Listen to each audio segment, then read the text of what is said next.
सबसे पहले बात करते हैं यूपी सरकार के प्रवक्ता राजेंद्र चौधरी के बयान की। उन्होंने आपत्तिजनक बयान दिया है। राजेंद्र चौधरी ने पीएम मोदी और बीजेपी अध्यक्ष अमित शाह को आतंकवादी कह दिया। राजेंद्र चौधरी पीएम के कब्रिस्तान वाले बयान की निंदा कर रहे थे। इसी दौरान राजेंद्र चौधरी ने कहा कि पीएम मोदी और अमित शाह दोनों आतंकी हैं, दोनों आतंक फैला रहे हैं।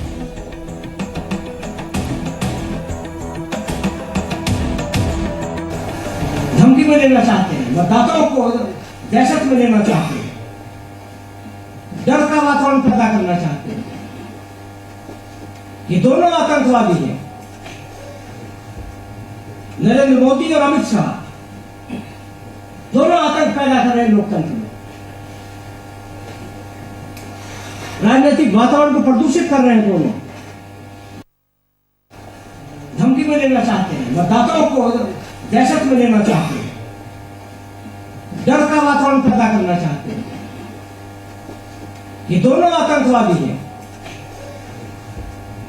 नरेंद्र मोदी और अमित शाह दोनों आतंक पैदा कर रहे हैं लोकतंत्र में, राजनीतिक वातावरण को प्रदूषित कर रहे हैं दोनों। और जब राजेंद्र चौधरी की भाषा पर एक पत्रकार ने सवाल पूछा तो देखिए कैसे राजेंद्र चौधरी अपनी भाषा को सही बताने लगे। कहने लगे ये राजनीतिक भाषा है। आतंक फैला रहे हैं तो क्या करेंगे?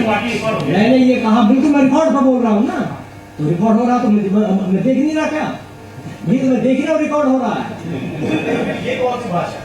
ये भाषा राजनीतिक भाषा है।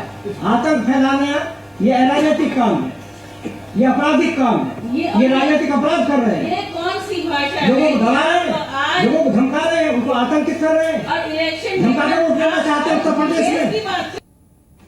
राजनीतिक भाषा यानी कि राजनीतिक भाषा में क्या कोई स्तर नहीं होता? क्या राजनीतिक भाषा में तमाम जो स्तर हैं वो पार कर दिए जाते हैं? अब राजनीतिक अजब गजब खेल ये देखिए। राजेंद्र चौधरी पीएम मोदी को मर्यादा का पाठ पढ़ाने की बात कर रहे थे, लेकिन खुद ही मर्यादा भूल गए। राजेंद्र चौधरी के बयान पर कुछ सवाल हम आपके सामने रखना चाहते हैं। पीएम को आतंकी कहना, आतंकी कहा गया, क्या यह घटिया बयानबाजी नहीं है? मर्यादा की बात सामने रखने वाले नेता खुद क्यों मर्यादा भूल जाते हैं? राजेंद्र चौधरी इसे राजनीतिक भाषा बता रहे हैं। क्या इस तर्क को सही कहा जा सकता है? क्या अपने बयान पर माफी मांगेंगे राजेंद्र चौधरी? अब आपको पीएम मोदी का वो बयान सुनाते हैं जिस पर राजेंद्र चौधरी इतना बौखला गए कि पीएम को आतंकी बता दिया। भाइयों बहनों, गांव में अगर कब्रिस्तान बनता है तो गांव में स्मशान भी बनना चाहिए। अगर रमजान में बिजली मिलती है तो दिवाली में भी बिजली मिलनी चाहिए। अगर होली पे बिजली मिलती है तो ईद पर भी बिजली मिलनी चाहिए। भेदभाव नहीं होना चाहिए। सरकार का काम है भेदभाव मुक्त शासन चलाने का।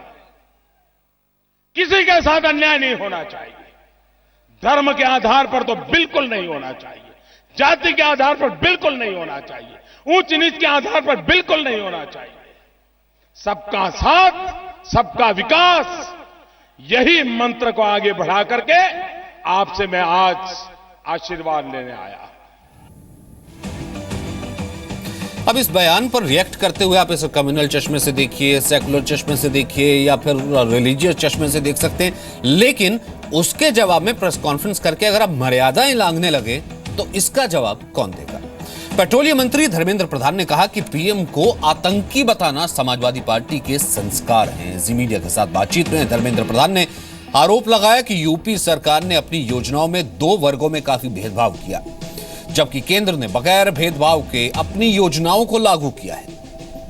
धर्मेंद्र जी, पहला सवाल तो यही आता है कि शमशान और कब्रिस्तान को लेकर विपक्षी दल आरोप लगा कि प्रधानमंत्री जैसी शख्सियत ध्रुवीकरण कर रहे हैं उत्तर प्रदेश में चुनाव जीतने के लिए। भाई, आपने 5 साल ध्रुवीकरण किया। उत्तर प्रदेश की थाना में कोई सामान्य व्यक्ति एफआईआर दर्ज नहीं कर सकता है। उसको पूछा जाता था कि आपकी जात क्या है, आपकी धर्म क्या है। ये 5 साल आपने क्या किया? आपने 5 साल ही नौकरी बांटा उसी आधार पे।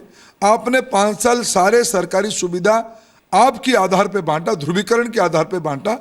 और उसी बात को माननीय प्रधानमंत्री जी ने प्रश्न उठाया तो आपकी पेट में पीड़ा होती है, सच कड़वी होती है, स्वाभाविक कड़वी होती है।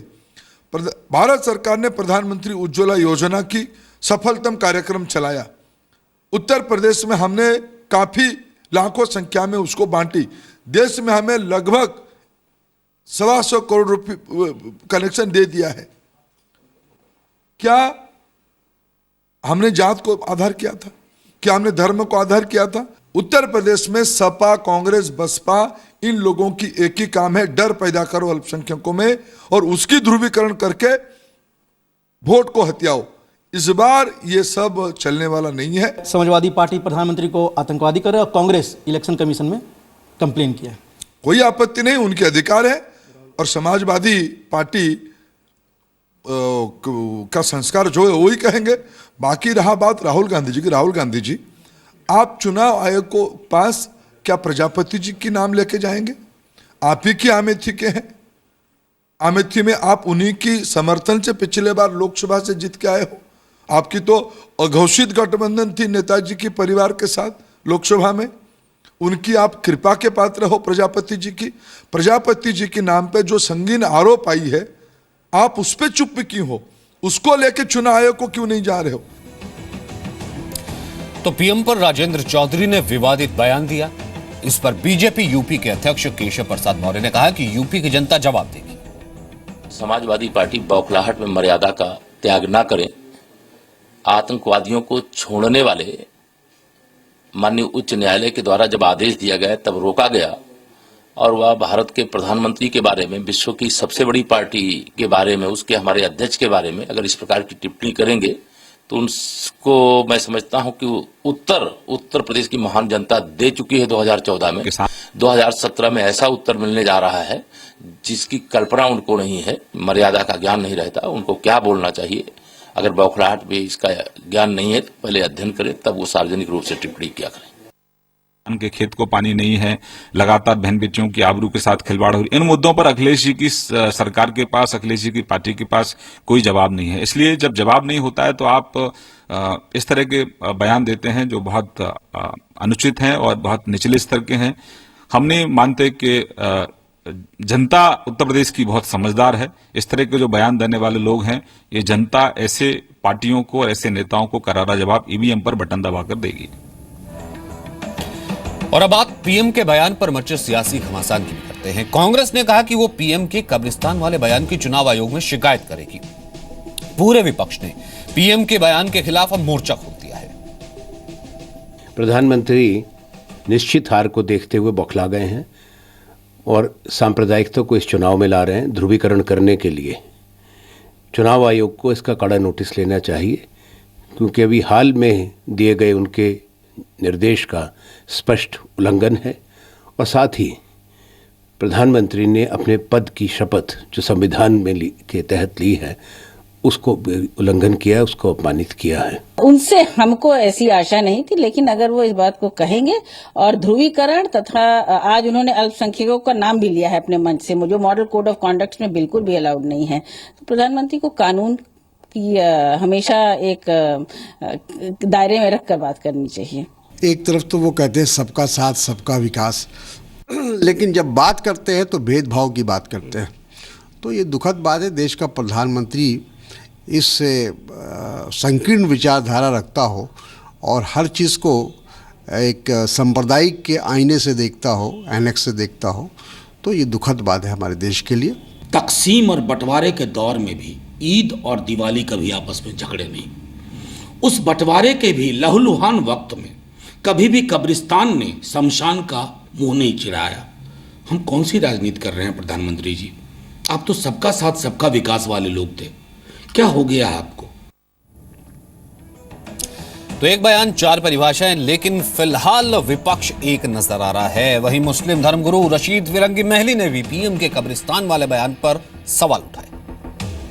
नहीं, अभी तक छोटे मोटे आम नेताओं की तरफ से जो कम्युनल बयानात आते थे उसी पे सबको बड़ा एतराज़ और अफसोस होता था, लेकिन उस मुल्क के एक सबसे जिम्मेदार शख्सियत की तरफ से यानी प्राइम मिनिस्टर की तरफ से इस किस्म का बयान रिलीजियस ग्राउंड पर आए, कम्युनल ग्राउंड पर आए, ये बहुत ज़्यादा अफसोसनाक है।